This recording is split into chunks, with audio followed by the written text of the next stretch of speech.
শাহনাজ কিচেনে আপনাদের স্বাগত জানাই।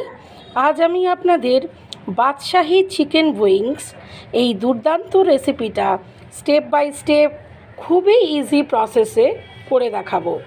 আশা করি এই রেসিপিটা আপনাদের খুবই ভালো লাগবে।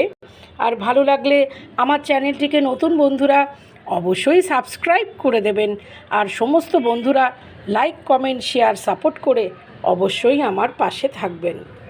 5টা বড় সাইজের চিকেন উইংস নিয়েছি। একটা জায়ফল আর কিছুটা জয়িত্রী একসাথে গুঁড়ো করে নিচ্ছি। 4 টেবিল স্পুন সর্ষের তেল ভালো করে গরম করে ফোড়নের জন্য 2টো তেজপাতা দিয়ে দিলাম। ভালো করে ধুয়ে জল ঝরানো চিকেন উইংসগুলো এবার ফোড়ন সহ গরম তেলে দিয়ে দিলাম। হলুদ গুঁড়ো, লঙ্কার গুঁড়ো, জিরে গুঁড়ো, ধনে গুঁড়ো, স্বাদ মতো নুন আর চিকেন মশলা গুঁড়ো এবার দিয়ে দিচ্ছি। একেবারে লো ফ্লেমে চিকেন উইংসগুলো মিনিটখানেক হালকা করে ফ্রাই করে নেবার পর লো টু মিডিয়াম ফ্লেমে এবার মশলা সহ চিকেন 2 থেকে 2.5 মিনিট কষিয়ে নেব। একটা বড় সাইজের পেঁয়াজ, 2টো বড় সাইজের টমেটো, 15 কোয়া রসুন আর 1.5 ইঞ্চি আদা দিয়ে একটা পেস্ট বানিয়ে রেখেছিলাম।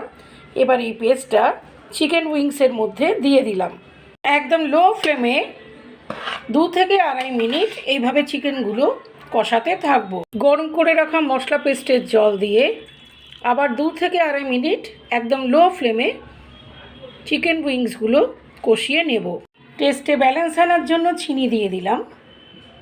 চিকেন উইংসগুলো 75% সিদ্ধ হয়ে যাবার পর জায়ফল, জয়িত্রী গুঁড়ো আর কিছুটা গরম মশলা গুঁড়ো এবার দিয়ে দিলাম। লো টু মিডিয়াম ফ্লেমে 3 থেকে 4 মিনিট এবার হতে দিলাম। চিকেন উইংস কুকিং হয়ে যাওয়ার পর গ্যাস ওভেন অফ করে দিয়ে সার্ভিং বোলে ঢেলে নিয়েছি। 1 টিস্পুন রোজ ওয়াটার দিয়ে দিলাম, 1 টিস্পুন কেওড়া ওয়াটার দিয়ে দিলাম। বন্ধুরা, বাদশাহী চিকেন উইংস একেবারে সার্ভ করবার জন্য রেডি করে ফেলেছি। এই বাদশাহী চিকেন উইংস আপনারা প্লেন রাইস, যে কোনো পরোটা, ফ্রাইড রাইস বা পোলাওয়ের সাথে অবশ্যই খেতে পারেন।